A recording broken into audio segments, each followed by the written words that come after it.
शाम बखैर और the black hole में आप सबका खैर मकदम।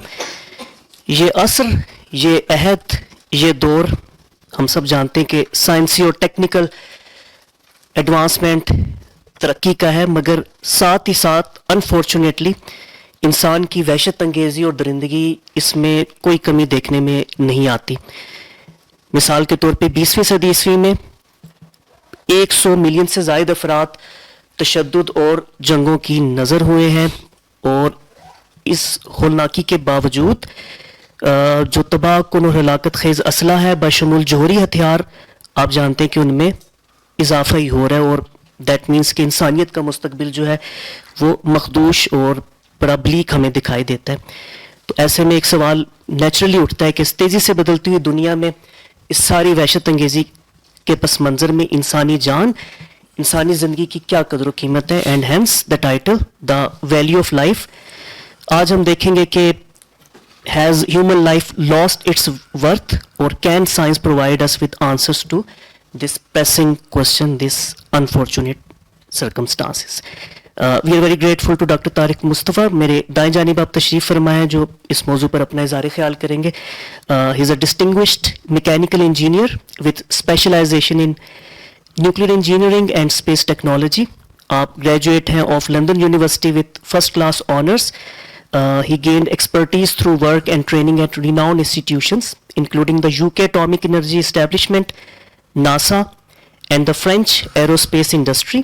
Dr. Mustafa had been former director of Sparco, and hence you led the pioneering team that established Pakistan's rocket and space research program. As a senior government official, he served in key roles, for example, Secretary of Defense, Science and Technology, and petroleum natural resources during around 4 decades.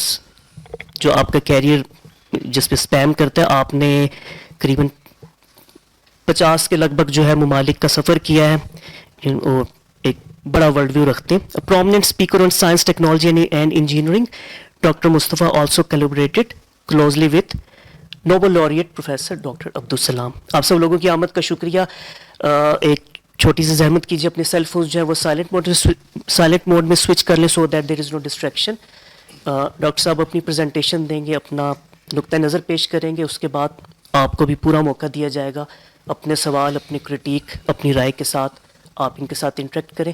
When the house is open for Q&A, just raise your hand first so that this microphone is given to you, and that's it. Now please welcome doctor Tariq Mustafa. Thank you very much for the introduction. Peace and blessings to everyone here and those listening far away. This is a topic we'll be talking about, value of life. And it's unfortunate, but I'm sure you'll all agree, that 20th century has been by far the bloodiest century in history. And the latest figure given by ChatGPT and they say 108 to 160 million people died because of violence and war.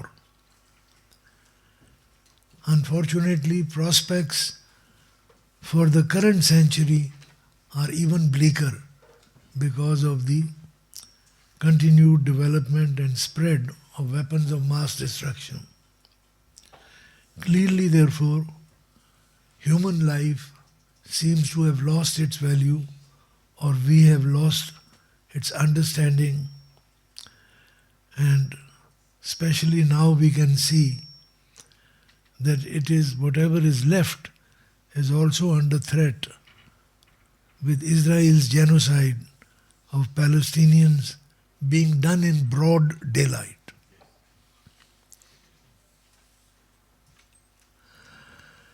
Now, question arises, what exactly is the intrinsic value of a human being?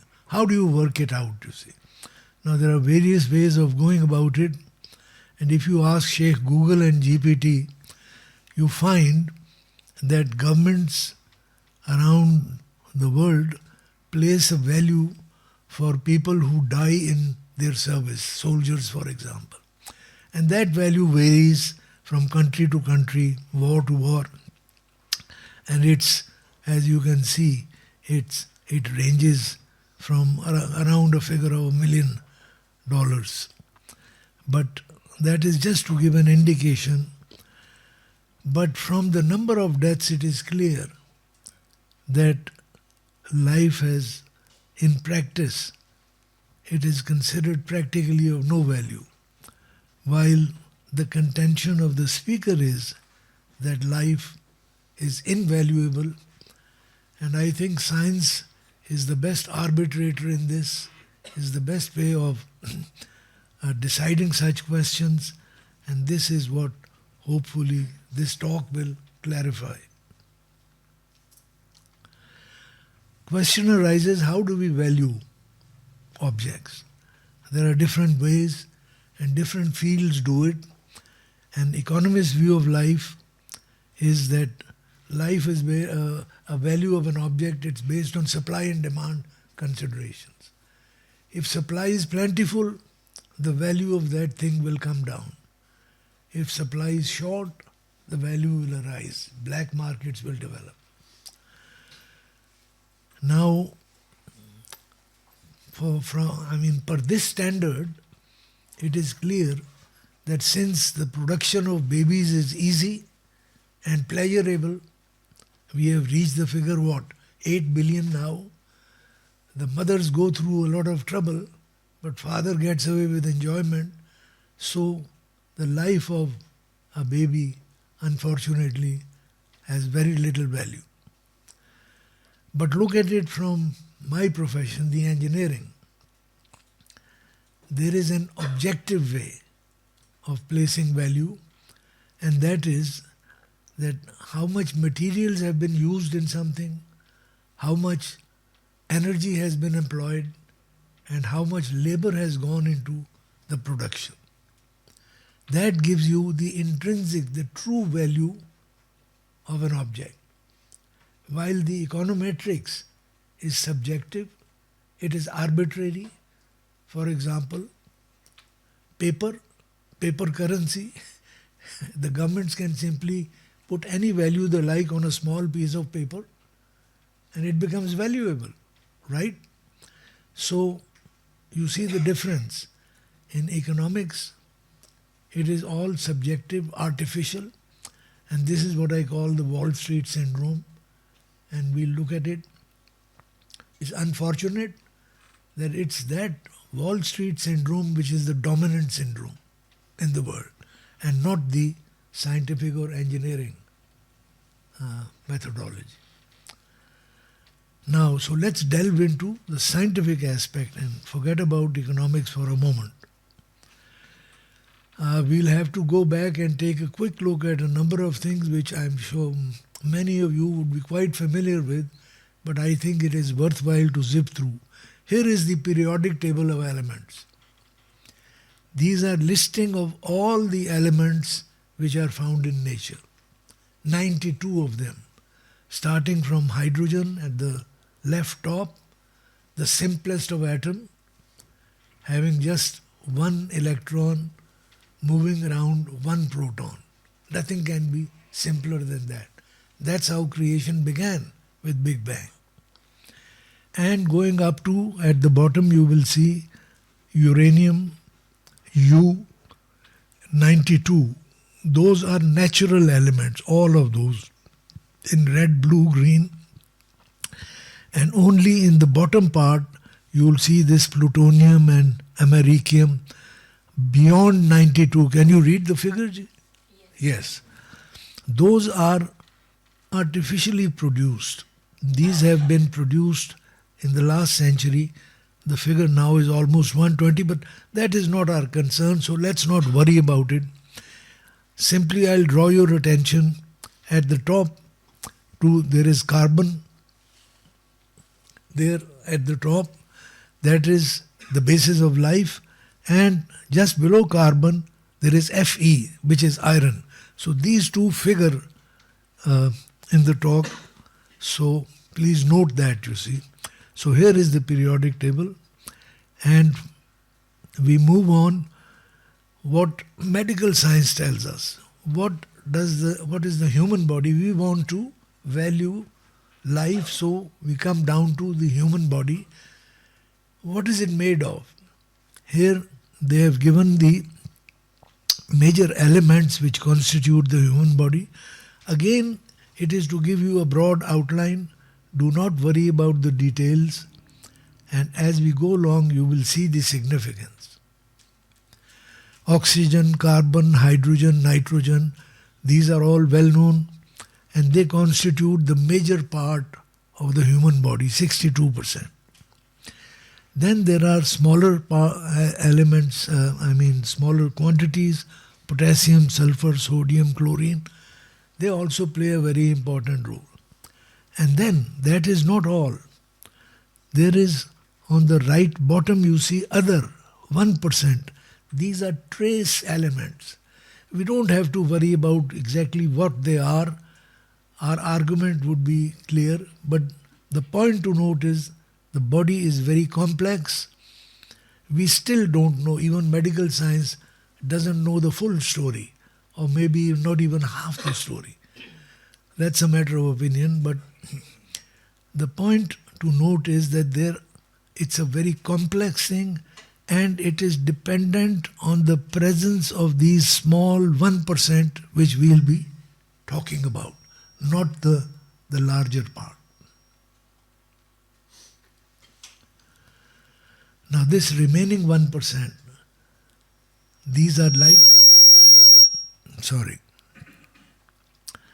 these are elements, this 1% are elements which are heavier than iron. And iron has a special significance, which I'll be going into. But I repeat, the point to note is that even though in traces, life cannot exist without them. Their presence is essential. And where do they come from? That is the catch, and we'll see as we go along. Many of them are rare elements, and they include iron, copper, manganese, etc., etc. We don't have to worry about what they are. Important is to note that they have to be there for the body to function properly. Now, where did they come from? How were they created? We'll see here. This is the binding energy curve, well known, and this tells you how these 92 elements got made, because it all began with hydrogen. Big Bang, 13.8 billion years ago, it is said, produced that simplest of atoms, the atoms of hydrogen. But the cloud of hydrogen, that was clumpy, so gradually, because of gravitational attraction, it formed, the clumps became stars. We'll be talking of them. And as the gravitation contracted them, the cores got heated, and stars were born in that fashion. We'll be looking at that. The important thing to note is that in the beginning, hydrogen fused, two hydrogen atoms, or rather I think 4 atoms, get together and they form helium. And similarly then helium and hydrogen form tritium, and then tritium and hydrogen form the next. And this is how you climb up the ladder. That complex atoms are produced, which is how the first materials up to iron were formed. The point to note here is not the details, but that through this process of fusion, in the first stars, these light elements up to iron were formed. But then what about the elements beyond iron. You see the right side of the curve, that is where at the extreme there is uranium, and there the reaction is not fusing of the elements but breaking apart of the elements, which is known as fission, which is the basis of the atomic bombs, you see. When either fusion or fission takes place, the resulting products lose a small mass, small part of the weight is converted into energy. But the relationship of mass and energy, remember the Einstein's equation, E is equal to mc squared. Energy equals mass multiplied by the square of the speed of light, which is a very, very large value. So it means that even if a small mass can be converted into energy, that is a huge amount of energy.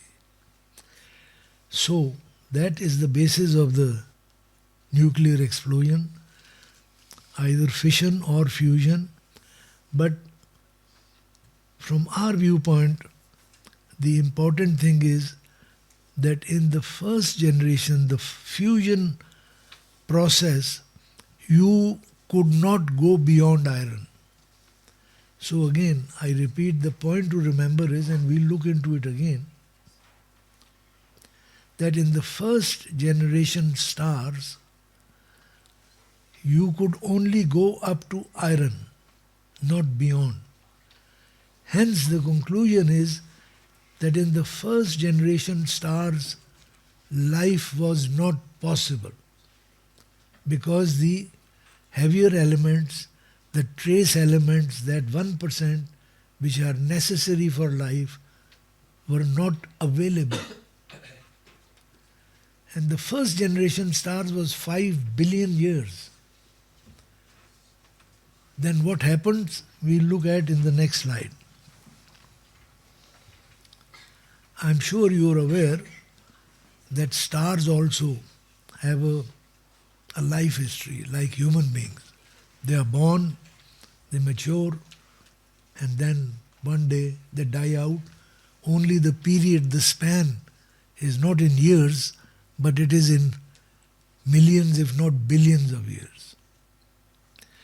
So there are basically, the astrophysicists tell us, two types of life. One are the average star, the top line. Our sun is an average star, that yellow thing, moving on. Or there are some massive stars. Massive means sometimes 1,000,000 times the size of the sun. But let's not go into all that detail. The point is that if you look at the lower line, a massive star turns into a red supergiant after a few million years, and then a few of them, only a few, reach an instability state such that they explode. And these are known as supernovas. They are rare events, so rare that you may see there has been no recent supernova explosion in our galaxy. If there were to be an explosion, we probably would not be alive. But they do take place in other galaxies. And the intensity of the explosion is such. Let me give you an instance. They say that a Chinese astronomer about 1,000 years ago, he recorded that suddenly a star appeared in daytime. That was amazing. As you know, stars are always there, but when the sun rises, because of the light, we can't see them. And here was a star which appeared during daylight. So he was very surprised, but he noted it down. He had no idea what it was. Modern astronomers, recently, only about 100 years ago, they looked at that spot, and what do they find? The remnants of that 1,000-year-old explosion were still there. That cloud was expanding. It is the Cassiopeia. So you can see how powerful that explosion was, that even after 900 to 1,000 years, its remnants were still exploding. Now that is a supernova explosion. Now why am I talking of all that? It is that those 1%, that rare small quantities of elements beyond iron are produced in supernova explosions.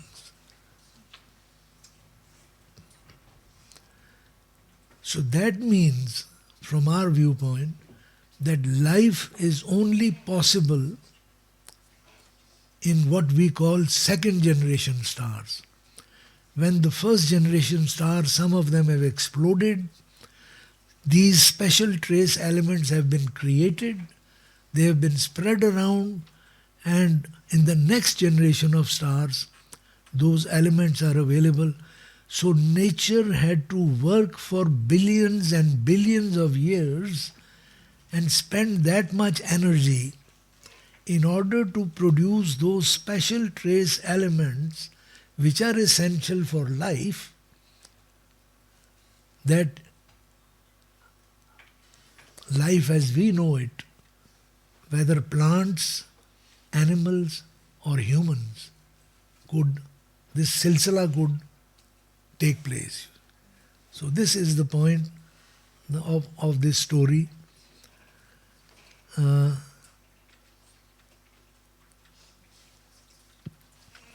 Here we can go over the thing again. Big Bang resulted in the creation of simplest of atoms. Gaseous mass was not homogeneous, was clumpy. Gravitational attraction made the clumps grow into giant stars. Extreme heat at the center of the stars started the process of fusion of hydrogen into the next series of elements up to iron. The process continued through to iron, and the first generation stars in the first 5 billion years contained only light elements. Life was not possible.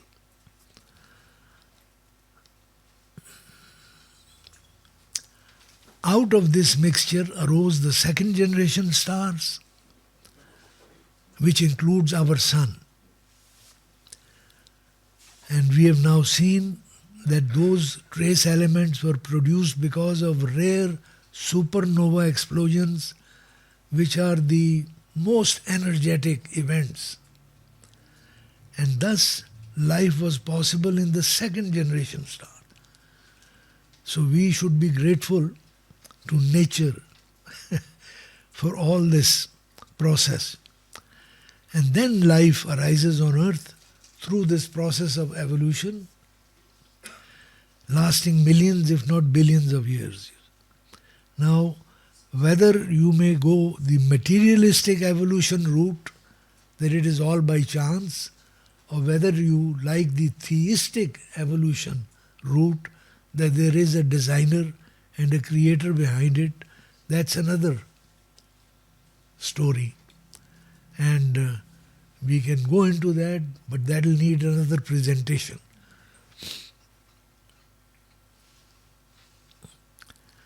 Now we know the story of evolution, how humans rose from inorganic matter. From inorganic we came to the organic, then to plants, then to fish, then to animals, then to humans. Now this is nothing new. It didn't start with Darwin, please remember. Even the Greeks knew about evolution. The early Islamic thinkers knew about evolution. Jahiz, Nasiruddin Tusi. The credit to Darwin goes that he put it on systematic grounds. He collected data, which is the method of science, and then made the story cogent. Otherwise, it was more philosophical. People could feel it, but here he, by studying, and you remember he had to go to South America. Well, that's another story, as I said. If you want to go into that, I'll be happy to do that, but that's a story by itself. But the point to note is that it is that which has now resulted in this, the humans who are now literally ruling the earth, you see. Now, evolution is a fact. I will not go into that, but I'll just touch on this. Unfortunately, modern Muslims, because I think Darwin had, or other people built atheistic ideas on ideas of Darwin, so we have got allergy to evolution. While the fact is that evolution is a fact and it is recognized. And Quran-e-Kareem talks about the gradual development, tabakan an tabak, development in stages. Islamic thinkers all spoke about this. So it's not foreign to Islam. I'll just say this, but that is not by chance, it is by design. That is the difference, you see. The mechanism is the same, but the philosophical outlook behind it is totally different. And this raises a question which I had come down at the end, that according to evolution then, why should it end with death? Human body may finish, but that doesn't mean that the process of evolution ends. But we'll talk of that. So, I hope that by now we have seen that science places an extremely high value on life, which is in contrast to the economist's view. Because remember, the engineering view that an intrinsic cost of an object is the value of materials, which we have seen. To produce those rare, all the elements, you needed stars. When the poets say that we humans are children of the stars, it is not just poetry, it is reality. If there were no stars, we would not be here today. We are indeed children of the stars. But unfortunately, the ruling syndrome is the Wall Street syndrome. If anything, supply is plentiful, which is the case with babies, their value is nothing or close to nothing. Here something interesting. Quran revelation points out that whoever kills a person unjustly, it is though he has killed all of mankind. And whosoever saves life, it is as though he has saved all mankind. Now I am an engineer, and I must confess that I was flustered. What is this? How can one equal a whole? How can a part equal a whole? I had great difficulty in accepting this. But the statement, you can see it is very clear. Till thinking around it, I came across what is called the mathematics of infinity. And which is this. Here's an equation. You can see the sign of infinity. Infinity divided by infinity. If I cover the answer, normally 2 divided by 2 is 1. X divided by x is 1. So why is it that infinity divided by infinity is not 1? So this is not right. But anyone who is familiar with mathematics of infinity will know that this is the governing equation. Now how is it? Just please bear with me. And let me give you an example. We have our numericals 1, 2, 3, 4, 5, 6. Now let's just consider the even numbers 2 plus 4 plus 6 plus 8 and carry on. If somebody was to total this 2 plus 4 plus 6, what will it be? Infinity. Because it carries on, there is no end. So let us call that infinity 1. Now, put that aside, take the odd numbers. 1 plus 3 plus 5 plus 7 plus 9. Again it is infinity. That we call infinity 2. So now we have infinity 1, total of even numbers, infinity 2, total of odd numbers. Now consider the entire series 1 plus 2 plus 3. This is also infinity. This is infinity 3. So what do we get? Infinity 3 equals infinity 1 plus infinity 2. Right? Two infinities. So what am I saying? Infinity equals two infinities. But this is a fact, because this is the mathematics of infinity. But that analogy, that anomaly only holds when the numbers are infinite. You see what I am getting at? It only applies to very, very, very, very large numbers.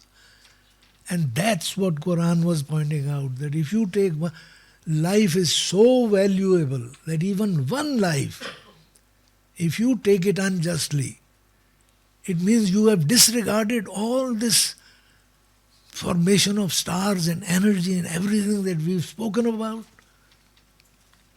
So, I think that shows that life has such a great value that you cannot imagine.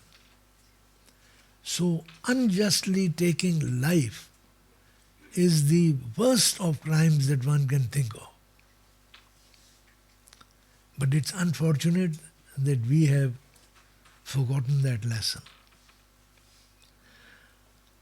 I'll be happy to clarify this, but this is hard mathematics. I mean, there is no hairy-fairy thing that I'm trying to pull here, you see. So, here I think we coming to the end. The question arises, as we've already touched on, the process of evolution has resulted in this human being which nature has given us a place of honor. We have been given the potential which nothing else in the universe has. Not even the stars, not the mountains, not the raging seas. Man has been given freedom of choice, and we have the potential to break out of this earth. That is our potential. But this potential, in order to be used, there are certain conditions to be met, which unfortunately are not there. And we'll quickly. And it also raises the question that if the process of evolution, which is such a powerful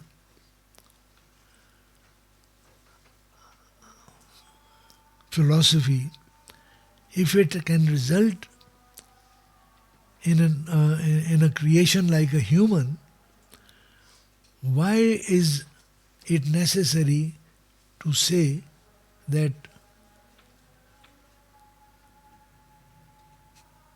it comes to an end with death. Why can the process not continue? Why can't that development? So the hard scientists would say, but we all know that when a person dies, life, we don't know where it goes. So we are back from dust to dust, you see. But here I have a question.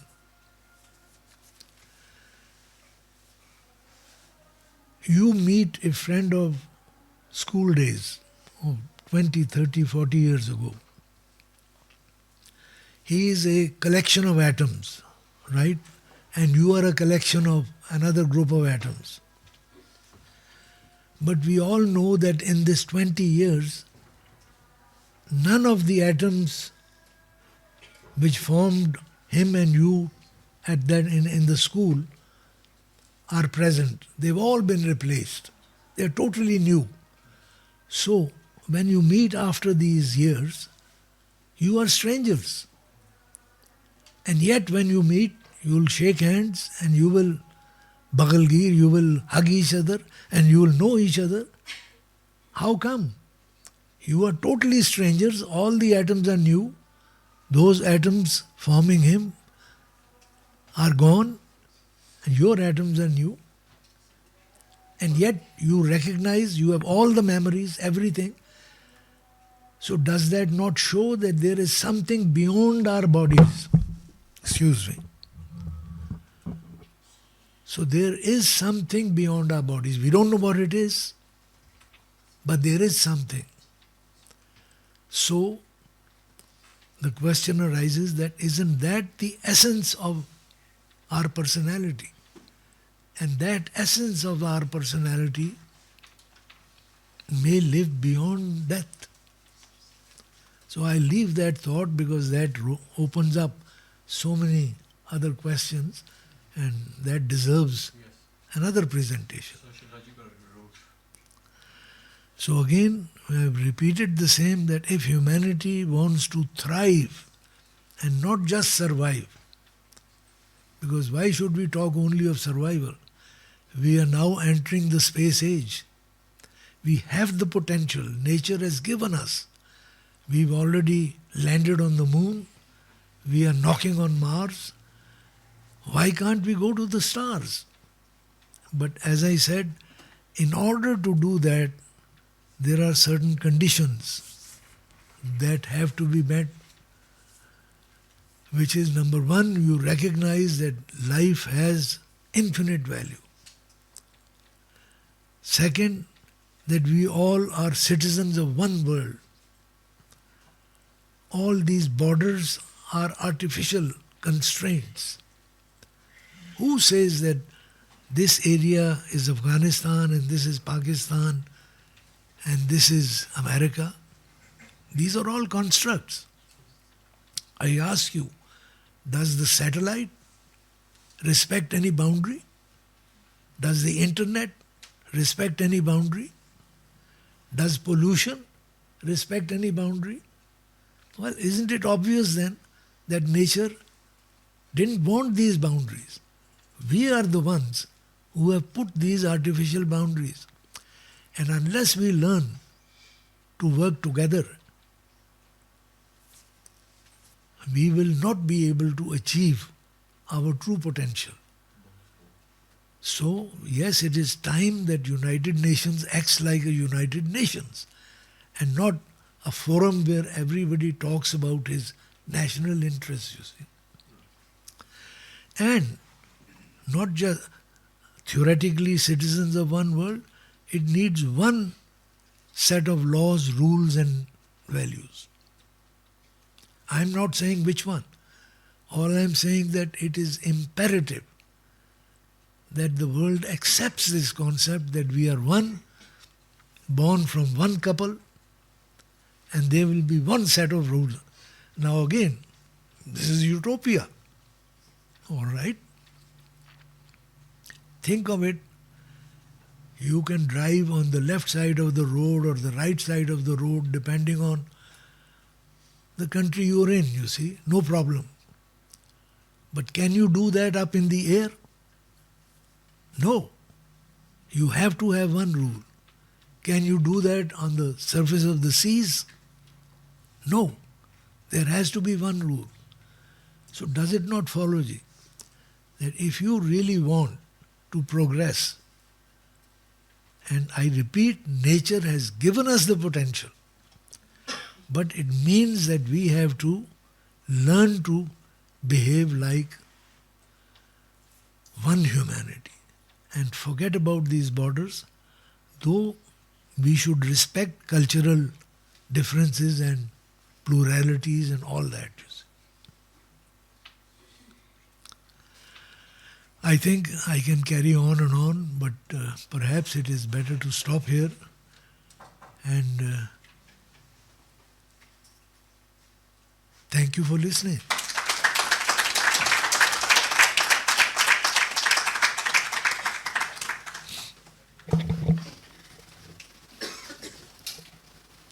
Question. Assalamu alaikum. Thank you for a very enlightening session. I was just wondering a very basic question. You talked about fusion, hydrogen fusing with another atom of hydrogen and creating more elements. Why does it stop at iron? What's the reason? Iron, it's the structure of iron. If we go into it, I don't quite remember. It's 28 protons by electron shells, and when all the shells are filled with electrons, then there is no room. So it's a perfect material, you see, in a way. Okay. So it's a structural phenomenon. Right. So we'll have to go into what is binding energies. So the bottom of the curve, you see, that is that it is a stable element. There's no need to bind with another atom then. It's not easy, Ji. Okay. Yeah, it is. If you give it big enough shock, that's what happens in the supernovas. That was the point, that you need immense amounts of energies to disturb that, you see. Okay. So it's the perfection of its internal structure. So where did the uranium come from? Because with uranium you said there's fission and then the rest of the elements are created. That is in the supernova explosions. All the things beyond iron are because of the supernova explosions. In those explosions, these elements were created. Okay. Okay, right. Assalamu alaikum. Sir, considering the development of artificial intelligence, what is your take on that? Will humans remain the top-notch species in this hierarchy of the world, or is there any chance that we might be eradicated by this technology? Because you all know Harari puts it like it's an alien technology. So, what's... Good question, Ji. I wish I knew the answer. But the answer, scientists are divided. There are apprehensions that things can go out of hand. But here, at least for us Muslims, such things can be answered through revelation more than just science. And if you look at revelation, Quran-e-Kareem is very clear. It talks about humans being the ashraful makhlukat, masjood malaik, the best amongst creation. And so if you look at that line of reasoning, then chances are that humans will always find a way to keep control. But it is not automatic. That for that we have to be careful and we have to develop our potential. And I repeat, not by continued fighting as it has been so far. But this is apprehended, that's true. There are many people who are worried, who thinks that one should not go that route. I personally believe that no, we have been given the potential to stay on top. السلام علیکم سر. وعلیکم السلام. سر مائی نیم از حسنین الرحمان. اور سر آپ کے talk کے دوران تھوڑی سی کنفیوژنس تھی, 2 کنفیوژنس ہیں سر جو میں ڈسکس کرنا چاہوں گا. آپ نے سر ذکر کیا کہ یہ باؤنڈریز وغیرہ نہیں ہونی چاہیے. تو سر اگر ہم اپنی بنیاد دیکھیں وہ ایٹمز ہی ہیں, تو اگر ہم دیکھیں تو ایٹمز میں بھی اگر ہم دیکھیں تو کچھ نہ کچھ باؤنڈریز وغیرہ ہیں. اگر وہ اپنی باؤنڈریز سے ایکسیڈ کر جاتے ہیں تو ایک طرح سے وہ اپنی ساخت کو ختم کر دیتے ہیں. پوائنٹ یہ ہے کہ باؤنڈریز نیسیسری ہیں, چاہے وہ ملک کی صورت میں ہوں چاہے صوبے کے جو بھی ہے, مطلب کہ باؤنڈریز ملک کی ضروری ہے. ایک پوائنٹ یہ ہے سر. دوسرا میرا پوائنٹ یہ ہے کہ جو بھی چیز ڈومیننٹ ہوتی ہے سر وہی چیز ماننی پڑتی ہے. اب ہیومینٹی کے بیس پہ ہم چیزوں کو نہیں لے کے جا سکتے سر.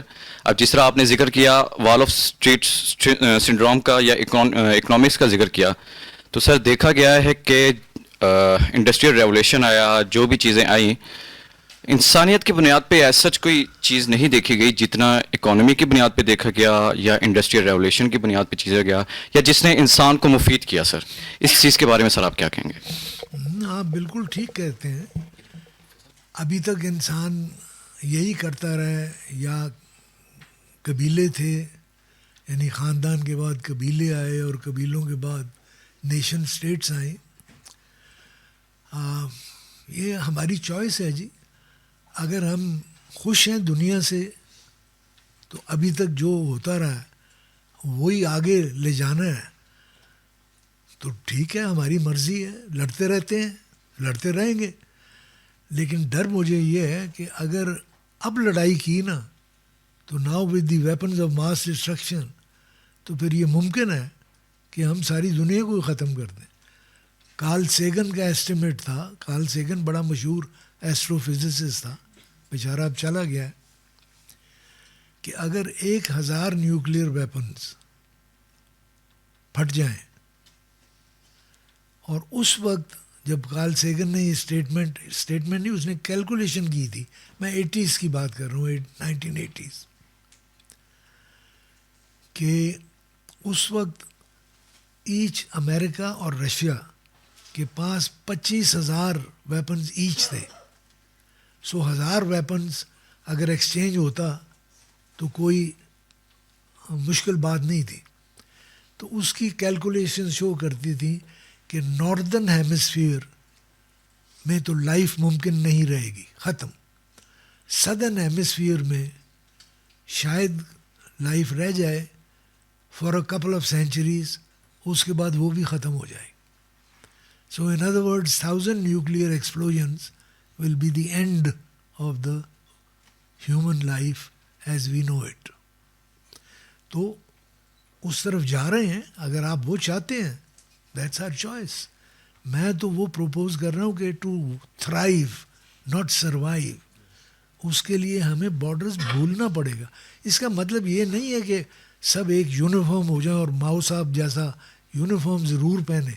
کلچرل ڈائیورسٹیز اور ان چیزوں کو رکھیں, لیکن دیکھیں جہاں تک لاز رولز اور اس کا سوال ہے, you can not leave, you can't have capitalism and communism on the surface of the earth. ممکن نہیں ہے.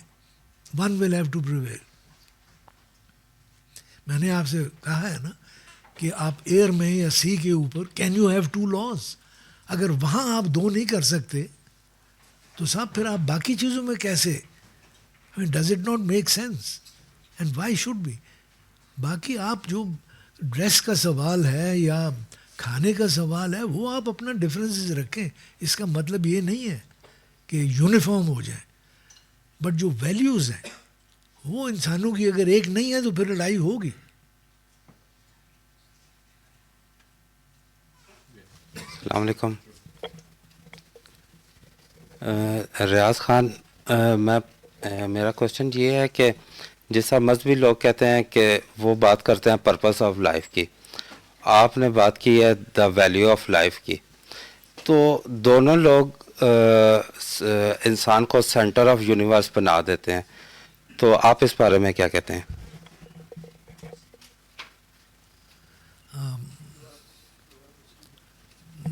میں ٹھیک طرح سمجھ نہیں پایا. پرپز آف لائف, لیکن جس طرح مذہبی لوگ ہیں نا سر, وہ پرپز آف لائف کی بات کرتے ہیں. آپ نے ویلیو آف لائف کی جو بات کی ہے, دونوں کا مطلب یہ ہے کہ انسان سینٹر آف یونیورس ہے.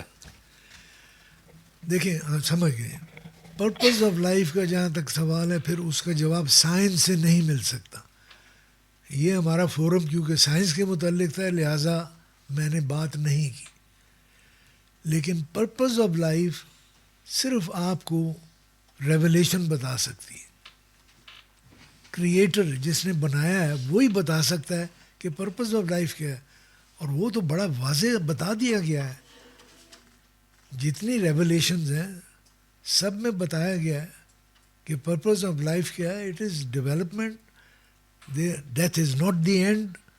اس کے بعد بھی ہے, وہ کیا ہے ہمیں نہیں پوری طرح پتہ, لیکن ایک بات بالکل کلیئر ہے کہ اس کے لیے کچھ شرائط ہیں, اس کے لیے کچھ گائیڈ لائنز ہیں, اس کے لیے آپ کو جی پی ایس دے دیا گیا ہے. آپ اس کو فالو کریں تو آپ کو بتایا گیا کہ جو بھی ہے جس کا کہ آپ کا ادراک نہیں ہے, ہو بھی نہیں سکتا. آپ کو اندازہ کر سکتے ہیں کائنات کتنی بڑی ہے. ہم تو سولر سسٹم کی بات کرتے ہیں جی. آج کل ہمارے گیلیکسی کے اندر there are billions of solar system, billions ایک گیلیکسی میں. اینڈ لیٹسٹ فگر جو ہے کہ there are trillions 10 to the power 12 galaxies. ذرا سوچیں. تو ہماری کیا رسائی ہے؟ تو ہمیں تو بتا دیا گیا, یہ تو ایک بلیسنگ ہے کہ کریٹر نے, بلکہ یہ ثبوت ہے میرے لیے. تو دیکھیں کریٹر کو نہ کسی نے دیکھا ہے, نہ کوئی پہنچ سکتا ہے وہاں, صاف بات ہے. لیکن کریٹر ہمیں دیکھ رہا ہے. کریٹر کی گائیڈنس ہم تک نہیں, تمام انسانوں تک پہنچی ہے, اور اس میں یہ بات آپ کا جواب دیا گیا. ریولیشنز ہیں کیا, پروفٹس ہیں کیا, they were guides to tell you this very answer to your question.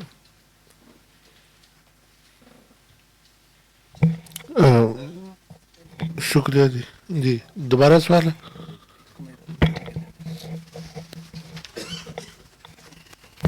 سر میرا کوشچن یہ تھا کہ وہ لوگ بھی اور آپ بھی انسان کو سینٹر آف یونیورس بنا دیتے ہیں, تو حالانکہ ہم سینٹر آف یونیورس تو نہیں ہیں.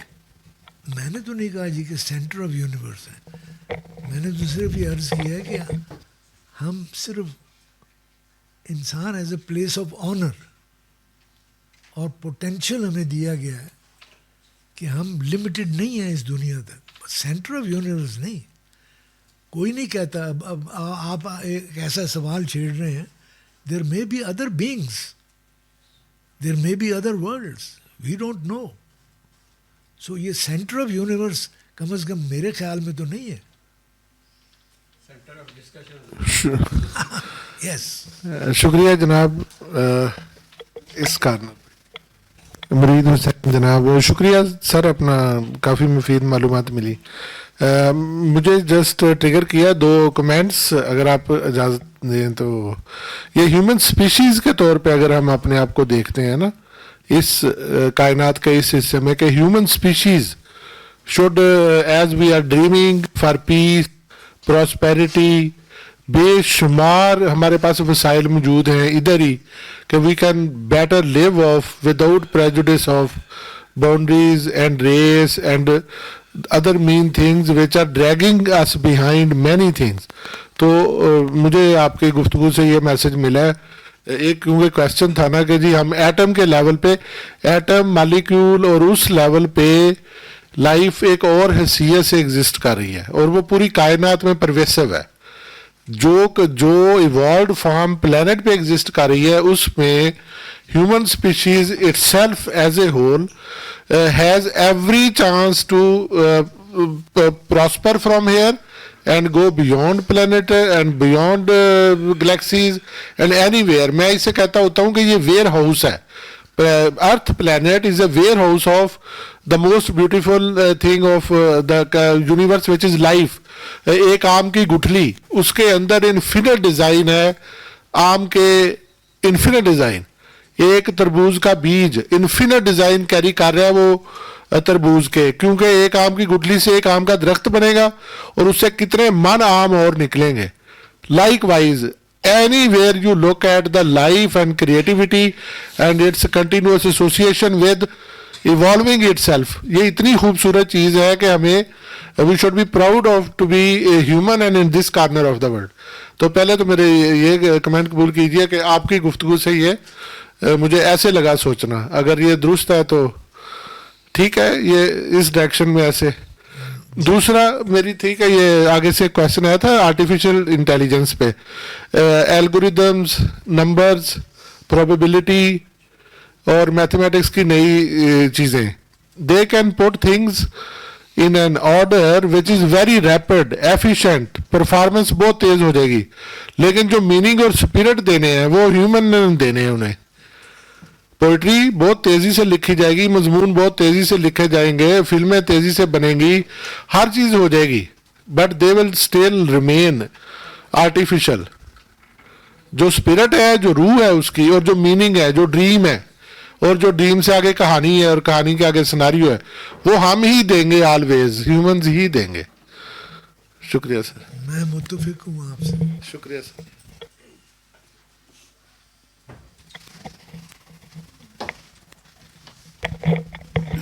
अस्सलाम वालेकुम सर, सईद हियर. सर मेरा एक पॉइंट था, आपने एक बात की कि लाइफ को जो हम देखते हैं from the beginning atom and then tree and then fish and animal, और अब हम लाइफ ह्यूमन फॉर्म में हैं और वी आर वेरी होपफुल कि ये आगे भी हमारी एवोल्यूशन आफ्टर डेथ जो है समथिंग सुपीरियर की तरफ चली जाएगी, which we are hoping through and you are trying to prove through science as well.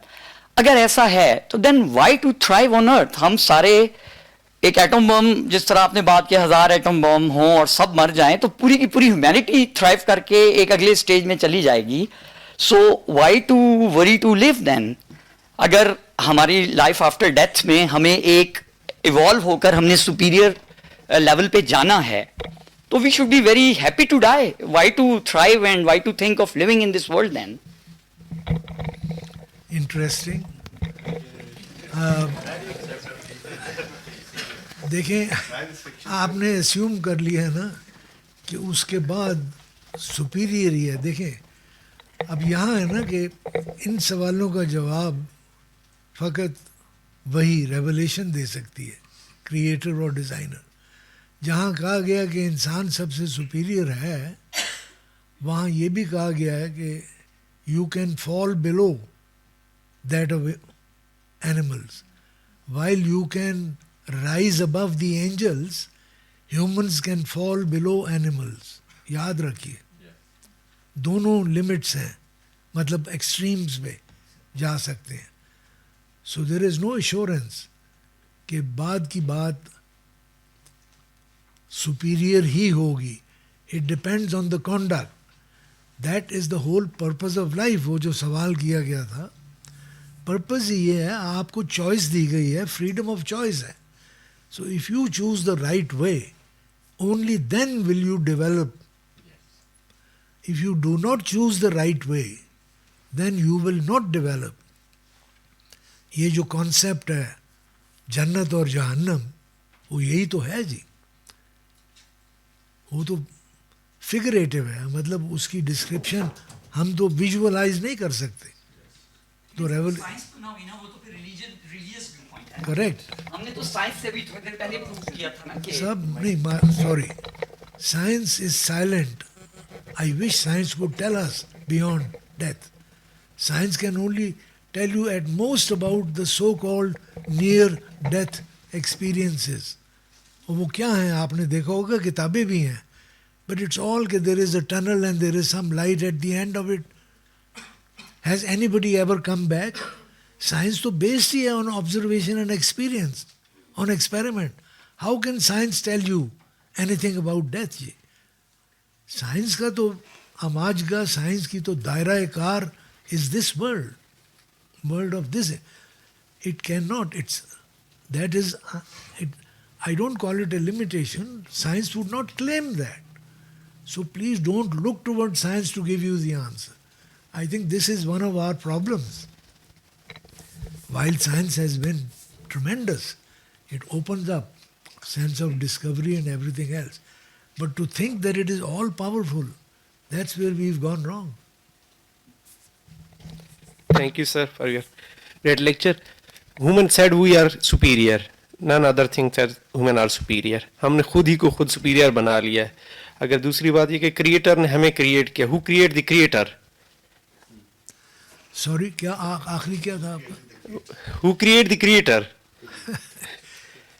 ये नहीं I'd be happy to give you my view on that. Sure. Creator ने इसका जवाब दे दिया है. अगर आप, if you ask about creator, that answer is given in the Revelation.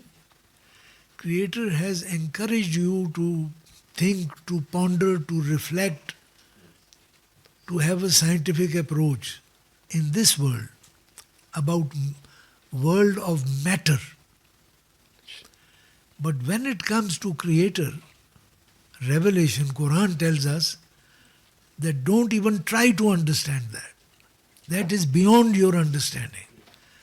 You have not been given the potential to understand the Creator. Accept what the Creator has told you. And Creator has only told you those things which mean something for you, which are important for you, which guide you in your conduct so that you develop that question which was asked. To ask about who is the Creator, where does the Creator live, how does He relate with us, this is beyond our reach. And it says specifically, do not even open that chapter because it is beyond your understanding. Thank you. अस्सलाम वालेकुम sir, thank you for your talk. Sir मेरा question ये था कि आपने अपनी talk में कहा कि जो एवोल्यूशन है that is a fact and you talked about objectivity of the whole talk before the talk. तो सर मैं ये समझना चाहूँगा कि अगर ये फैक्ट है और ये एक ऑब्जेक्टिव चीज़ है जिसको हम समझ सकते हैं और डार्विन ने लाइक 13.7 बिलियन ईयर्स की जो एवोल्यूशन है उसको उसने हमने फील कर लिया और उसने उसको एक इक्वेशन दे दी, तो why can not we arrive at something that tells us और प्रिडिक्ट्स द फ्यूचर इवन. मतलब why can't we arrive at theory of everything. मतलब हम लोग थ्योरी ऑफ एवरीथिंग पे बहुत जल्दी पहुंच जाते हैं. हम क्वांटम फिज़िक्स को और लार्ज बॉडीज़ की फ़िज़िक्स को हम जल्दी रिजॉल्व कर लेते हैं. अगर हम लोग 13.7 बिलियन ईयर्स की हिस्ट्री को इतना एक्यूरेटली जज कर सकते हैं कि हमने उसको फैक्ट बना दिया, इस पे सर आप क्या कहना चाहेंगे प्लीज़? हाँ, मैं पूरी तरह नहीं समझ पाया. जी हाँ, मतलब कि सर जो यानी आप साफ जो बता दें, ऑब्जेक्टिविटी आप कहना चाहते हैं कि evolution, I mean do you go along with that, या आप समझते हैं कि no I just want to know its factuality. I am questioning its factuality कि वो तो आई थॉट कि आजकल evolution that everything has developed in stages, वो हमने देख लिया. Even stars have developed in stages. इंसान की स्टेजेस तो आपके सामने हैं. जी आप पैदा होते हैं और फिर बढ़ते हैं और मैच्योर होते हैं, and then one day you die. And इसके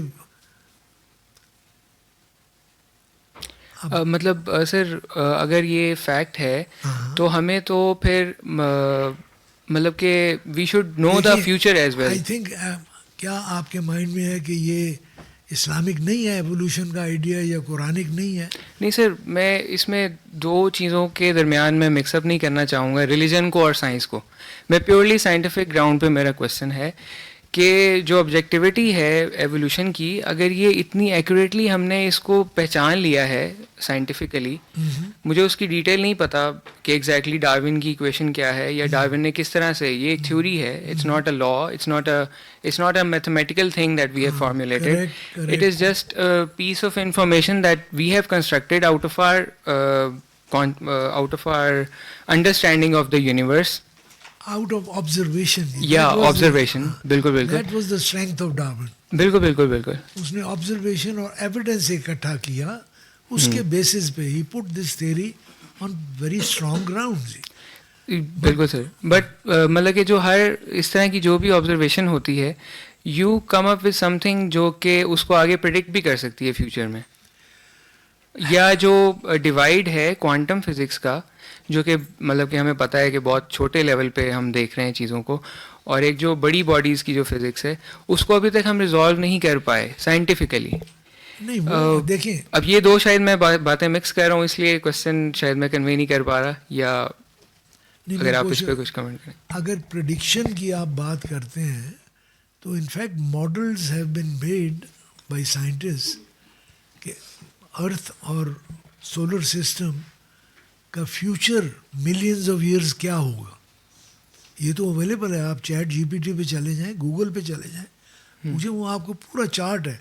यानी पुराना 13.8 बिलियन है, उसके बाद है कि 1 मिलियन ईयर्स में ये इंसान के जितने बनाए हुए सिविलाइजेशन है वो सब ख़त्म हो चुकी होगी, बिल्डिंग्स भी का क्या हाल होगा.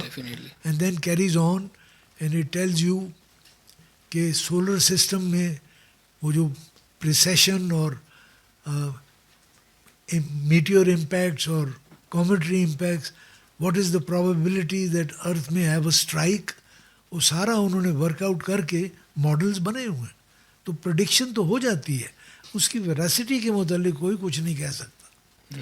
यानी आप you assume certain conditions and then उनके बेसिस पे you can work out what things would be like. But nobody can say whether those assumptions will actually materialize, because इसमें small variants can make a big difference, you see. ये सब probability का खेल है. अब मिसाल के तौर पे perhaps confusion के लिए आपने earthquakes का सुना हुआ है. इसका super earthquake जो है उसको कॉल्डेरा कहते हैं. कोल्डेरा वर द वंस जिसके ज़रिए मिसाल के तौर पे वो जो अमेरिका का है, वो कौन सा नेशनल पार्क है जी बड़ा, लेकिन येलोस्टोन नेशनल पार्क, ये इस तरह के कोल्डेरास जो थे they occur on the average every 600 years. और इस वक्त वो जो कोल्डेरा जिससे कि येलोस्टोन बना था, I think is now 660 years ago.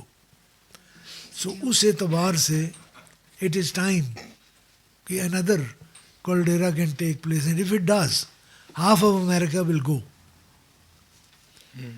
लेकिन अब 60 साल तो ऊपर चलें, मैं इजी मिसाल लेता हूँ. आई have had a heart bypass, और ये दो किस्म का होता है. एक होता है कि वेन निकाल के तो बाईपास करते हैं, और एक बेटर है आर्टरी निकाल के, क्योंकि आर्टरी जो है वेन ज़रा कमज़ोर होती है, आर्टरी मजबूत होती है, ये बताया गया मेडिकल से. तो एवरेज लाइफ टाइम जो आर्टरीज़ का है वो 10 साल है. मेरा ऑपरेशन हुआ था 2003 में, अब 21 साल हो गए हैं. एंड देयर आर अदर्स, वो बेचारे Thank God, sir. That was not a fact. सो वो ये खेल प्रोबेबिलिटीज का है जी. So that's all I. सो शायद इसी टॉक के लिए सरवाइव कर रहा था जी. नहीं, I genuinely mean that, you know, I am now past 90 जी. और अमेरिकन देख रहे थे, I have had heart failure, my kidneys have failed, prostate has gone, आंखों के ऑपरेशन हो चुके हैं. They said and yet you are functional. तो कहते हैं जी keep on doing what you are doing. हमें नहीं पता why you are alive, but you are moving around, सो हम क्या कह सकते हैं. तो ये रियलिटी है, ये रियलिटी है. अब मैं इस पर बाइनोमियल अगर आप ذرا دیکھیں نا بائنومیل کرو جو ہے اس میں ایوریج ہوتی ہے لیکن اس کے بعد وہ اسپریڈ ہوتی ہے, تو بائنومیل میں exactly. Thank you sir for this thought provoking lecture. میرا ایک سوال ہے, جیسے ایک ویو آپ نے ڈسکس کیا کہ دیر آر ادر بینگس ہو سکتے ہیں, ایلینز وغیرہ. آپ کو میری آواز آ رہی ہے سر؟ ہاں جی. Okay sir. تو ایک ویو یہ بھی ہے کہ شاید ہم ہی اس پلانٹ پہ ایلینس ہو سکتے ہیں, ہم ہی ایلینس ہوں, تو اس کے بارے میں آپ کا کیا خیال ہے سر؟ نہیں جی, میں تو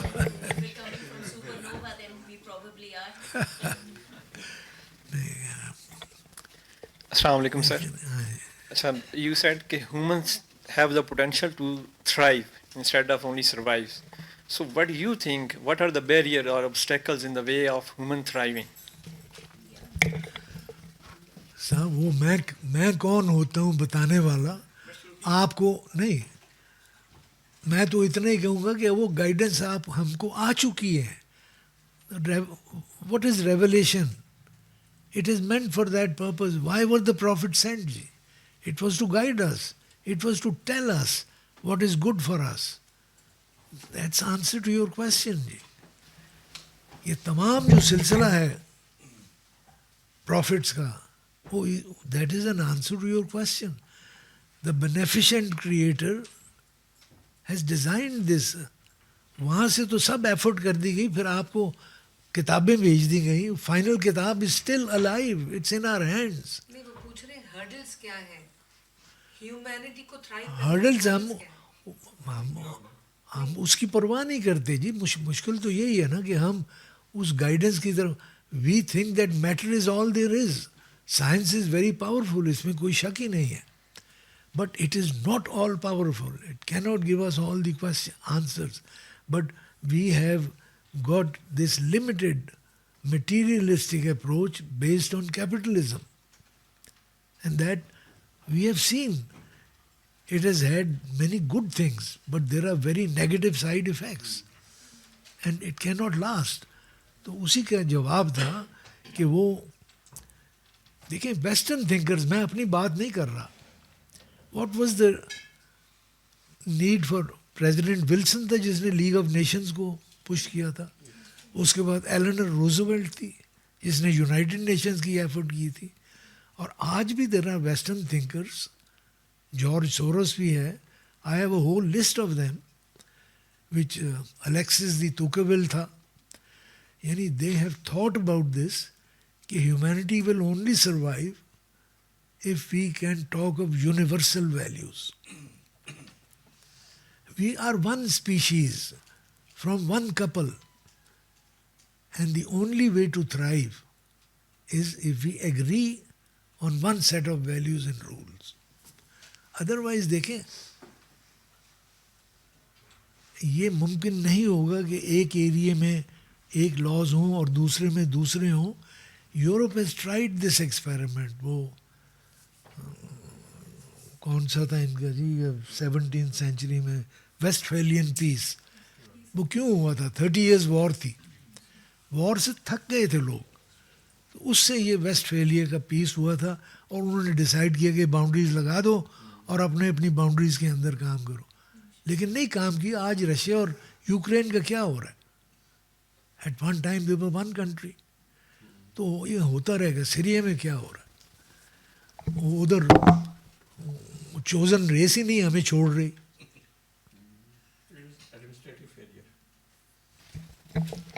السلام علیکم سر. سر ابھی جو ایولیوشن کوشچن آیا تھا ایولیوشن کے بارے میں اور ڈارون کے ماڈل کے بارے میں اس کے اندر تھوڑا سا کنٹریبیوٹ کرنا چاہوں گی اس کے آنسر میں, کہ پوچھا گیا تھا کہ ڈارون کا ماڈل اگر جنرل کنسنسس ہے کہ وہ ایکسیپٹیڈ ہے ایولیوشن کے لیے, تو وائی ڈزنٹ اٹ پریڈکٹ کہ فیوچر میں ایولیوشن کس اسٹیج تک پہنچے گی یا کیا ایوالو ہوگا. تو جس طرح آپ نے آنسر کیا کہ یونیورس کے لیے اور ارتھ کے لیے پریڈکشنز ہیں اور ماڈلز ایسے بن چکے ہیں کہ کیا سینیریو ہوگا تو کیسے ارتھ ایوالو کرے گی. اسی طرح ہمیں اگر ہم ڈارون کا ماڈل سمجھیں تو اس کے اندر جو بیسک میکنزم ہے وہ یہ ہے کہ D N A which is composed of human D N A, جو 3 بلین بیس پیئرز ہیں, ان کے اندر رینڈم میوٹیشن ہوگی جس کی وجہ سے रैंडम ट्रेट्स अराइज करेंगी और उनके ऊपर सर्वाइवल का और एनवायरनमेंट का जब प्रेशर आएगा तो सर्वाइवल ऑफ द फिटेस्ट होगा, तो वो नेचुरल सिलेक्शन का प्रोसेस होगा. तो इट इज़ प्रोबेबिलिटी के लिहाज से और mathematically it is kind of impossible to predict कि इन विच डायरेक्शन ह्यूमैनिटी और लाइफ विल इवॉल्व. तो this is in my understanding kind of the answer to why can't the current model of Darwinism predict in what direction humanity will evolve. जिस तरह बिल्कुल अर्थ का और universe का के possible scenarios बहुत ज़्यादा हैं. तो this is my point of view. Thank you. आपने वो ठीक बताया कि वो रैंडम है एंड उसकी डायरेक्शन उस वजह से प्रिडिक्ट करना पॉसिबल नहीं है. लेकिन मैं फिर अर्ज़ करता हूँ कि this is where revelation comes in. Creator की जो गाइडेंस है वो है ही इसीलिए कि आपको देखें ना, मकसद तो आखिर क्या है, we are all going to die one day. The important question specially मेरे जैसे के लिए इज़ कि व्हाट फॉलोज डेथ. और ये आपको साइंस से नहीं, science is not in a position to guide you. The guidance can only come from revelation there, and that guidance has been there. It has been preserved. It has proofs. It is based on evidence. I have made a small effort. मेरी एक किताब है The Case for God, based on reason and evidence, not faith. Faith वाली बात ही नहीं है. There are arguments in favor and we can discuss that, but that will be another presentation. बड़ी खुशी से. तो वो जवाब दे दिए गए हैं. It is unfortunate that we are not going in that direction. और अगर if you want to know why is that कि something is available and because अफसोस से कहना पड़ेगा कि उसमें फॉल्ट हमारा है जी, मुसलमानों का. We are not living up to it, so we are setting wrong examples and we are keeping even others away from that guidance because of that. यानी कौन सा इस्लामी मुल्क है जिसमें कि I am talking of Quranic values, not what is practised by Muslims. Quranic values can be defended. Even Western thinkers today are saying there is a need for a higher authority. Professor Mearsheimer है Chicago का, अक्सर आप देखेंगे YouTube पे, he comes there. उसकी opening वही होती है कि भाई unless you believe in a higher authority. He doesn't define what that is. But if there is no higher authority, these disputes cannot be settled. Our view is that there is a higher authority, and that thing has been embodied. I am talking, if I do talk on the subject, it is Quranic values, not what you see Muslims being practicing today. I would be the last person to suggest that Muslims have the capability of world leadership today. No, because we have drifted away. We can't even look after ourselves, not to talk of others. Muslims make Islam according to themselves. You good? Can you hear me? Good. Acha ji, I am so glad that there is that much interest. I was expecting only a few people, but I think nobody wants to leave. So, thank you very much. But as I said, if we want to pursue this question of evolution and relationship of science and religion, I'll be happy to talk, provided... Assalamu alaikum, Dr. Mustafa. Appreciate it. Enlightening conversation. So, a bit about myself, and also I wanted to comment a few things you said during your talk. And 9 years ago, I lost my leg to cancer, and I started questioning this: what's the value of life? What's the purpose, and how we derive value from the purpose, right? And it seemed like I lived 3 decades of my life with no sense of purpose or even a value, because I was living mindlessly life, not working 9 to 5, paying bills, doing all the things even an animal can do, right? Raising kids, having wife and whatever.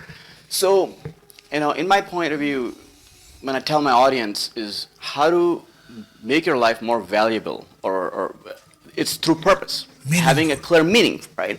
For example, I mean, look at the story of Mother Teresa or Abdul Sattar Edhi, right? I mean, we needed them right now. We needed them more than ever anyone else because they found their true purpose and to help others. So their impact was huge. So in my view, the value they had is a lot more than anyone else in Pakistan, right? And same thing goes for Mother Teresa. But if you talk about some person like Hitler, right, you wouldn't want that person in this world, right? So you wouldn't want to value his person's life even a cent.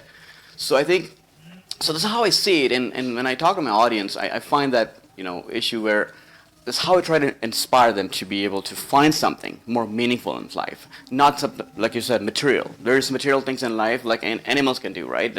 Finding shelter, food, water, or having kids. This is not something special to us. For us, we have a more ability to choose good versus bad. And like you were saying, even in Quran says is that if you're away from your true purpose, your life will be just like an animal, like a chupai insan ban jata hai, chupai ban jata hai. So I think that's kind of what I see life as, having you provided more of a scientific perspective. What do you see, having the real value of life is it can't be measured through a true meaning. I mean, having a life without a meaning can't really give us really a true value. I mean, what do you say on that? Very true. Yeah. I go along with that. Do you think that I'm right on coaching my folks? On the dot. Okay. And one of the things I really wanted to comment, one more thing is, like you said, is, how, killing one person is killing the whole humanity. And I love the way Richard Dawkins puts it, that we, each of us get like roughly 80 years and 90 years, in your case probably 100 plus years, a window of opportunity to explore life. And each of us experiences life in such a unique way. So in a way, I think that's so true, that we are so unique and precious, infinitely precious. Absolutely. Yeah.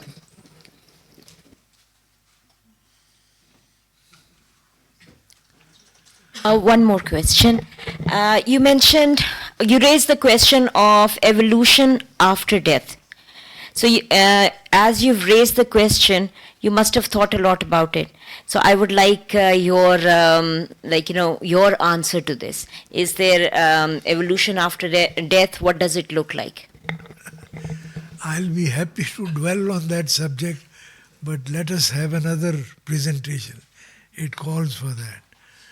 Yes, that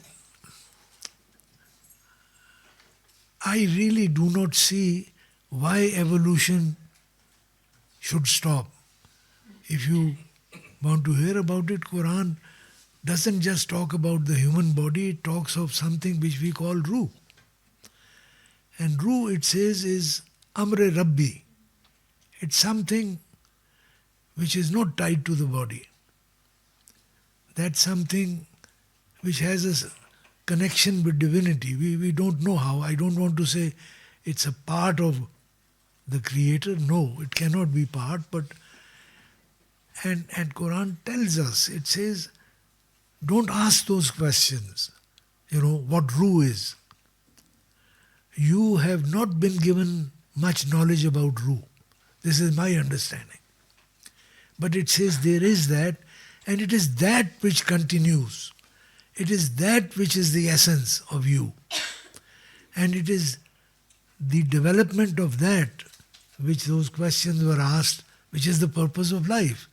Because that is what will travel the path after death, you see, whatever that is.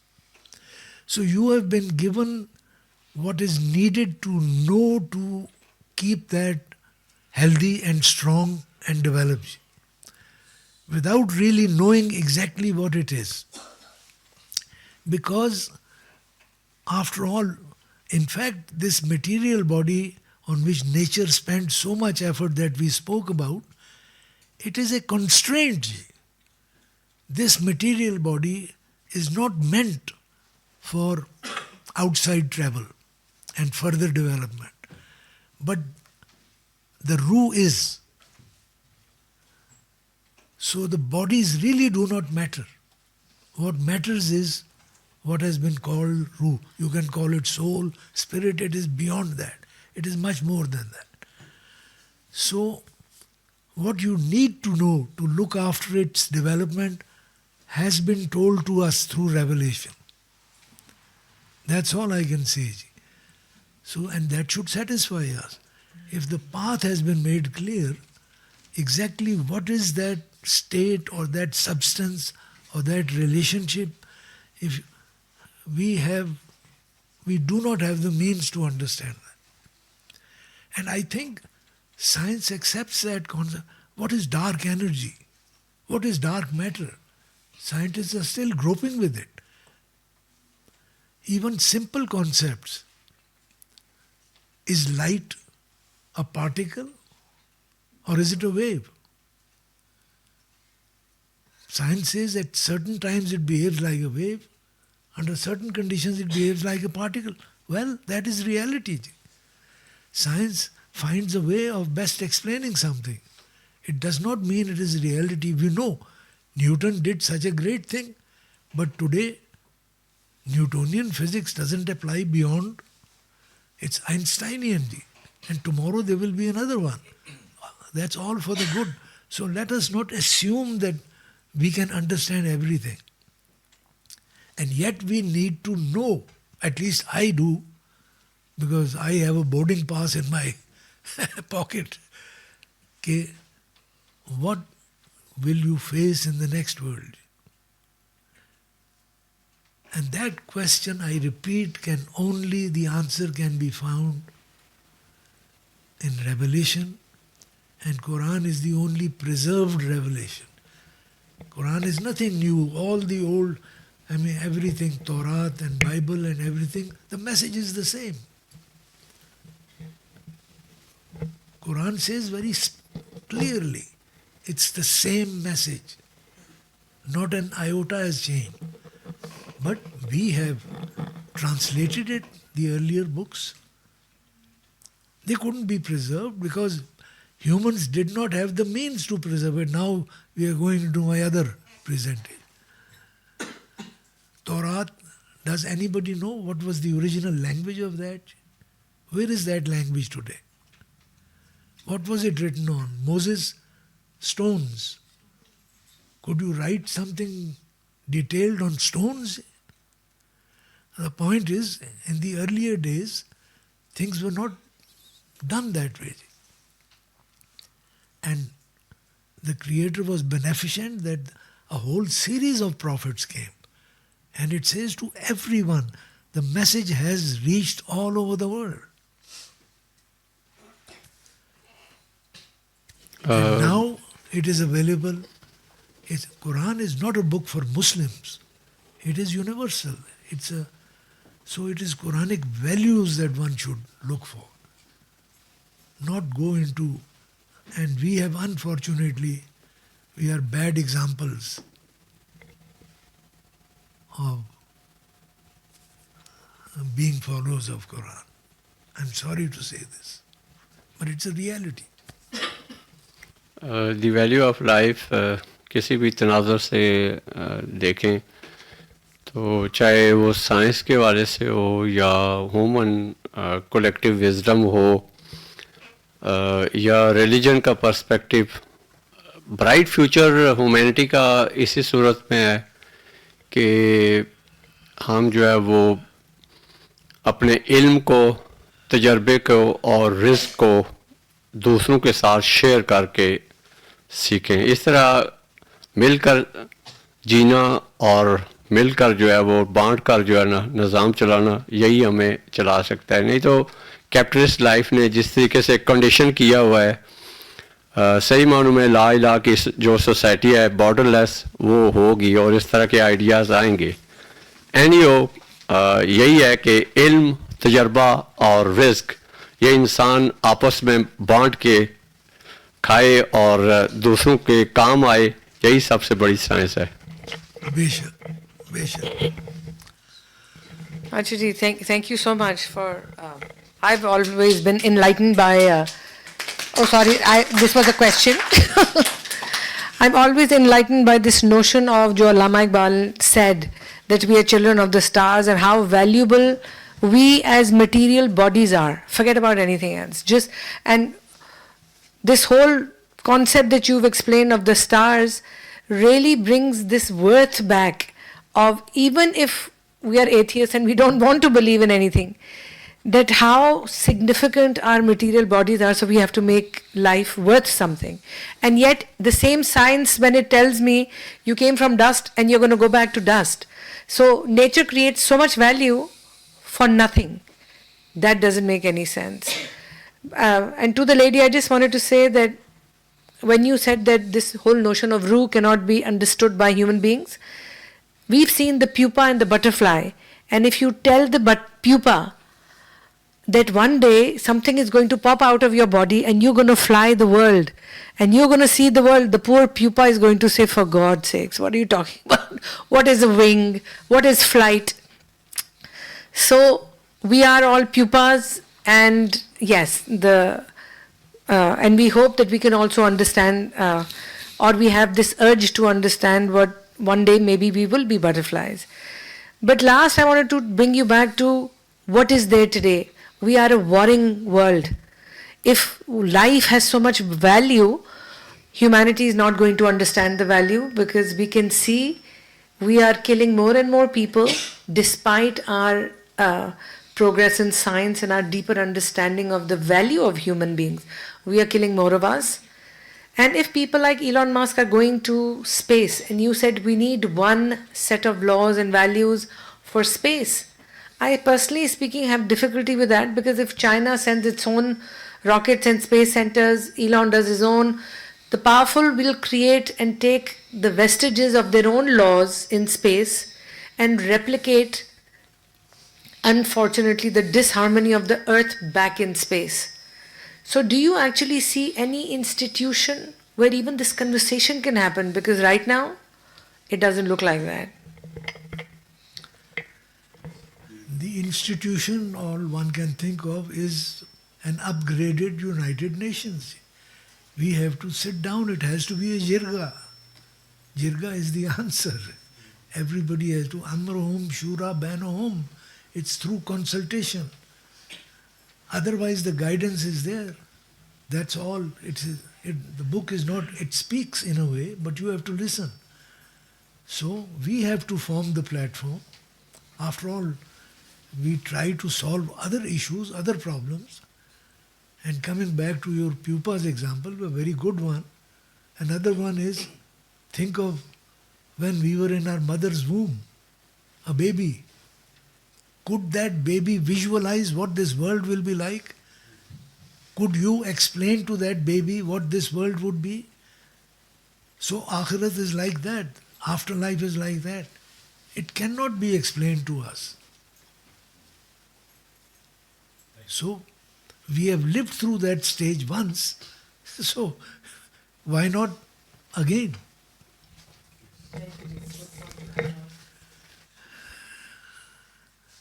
Shaji, but I see hope if people have assembled and, we'll carry on. But I don't know about the organizers. Hello, sir. They have a time limit. I'll be happy. Sir, I think I'm the last person to ask a question. Sir, do the pain, pleasure, desires, hate, love, is the essence of these all feelings are same for everyone? Every individual, or it differs from person to person? My observation is that it differs from people. We have different desires, we have different... Sir, but I'm sure there are others here who can perhaps answer that question better than me. Sir, if it differs from person to person, then ये sentence तो गलत हुआ ना, आपने एक बंदे को बचाया तो आपने पूरी humanity को बचाया. So ये sentence तो I think fall नहीं करता इसमें. मैं समझ नहीं पाया कि इसका connection क्या है. वो तो आपसे अर्ज कर दिए ना कि how can a small part equal the whole? Mathematics of infinity tells you that when something is extremely large, then this holds for it. आपके सामने वो जो equation रखी है. That's the best explanation I could come to. And I'm satisfied with that. आप ज़रा further सोचें. It, on the face of it, yes, it's difficult to accept. But then, that is what the game of large numbers means. वो maths है. Maths को तो आप नहीं deny कर सकते. Okay. Thank you.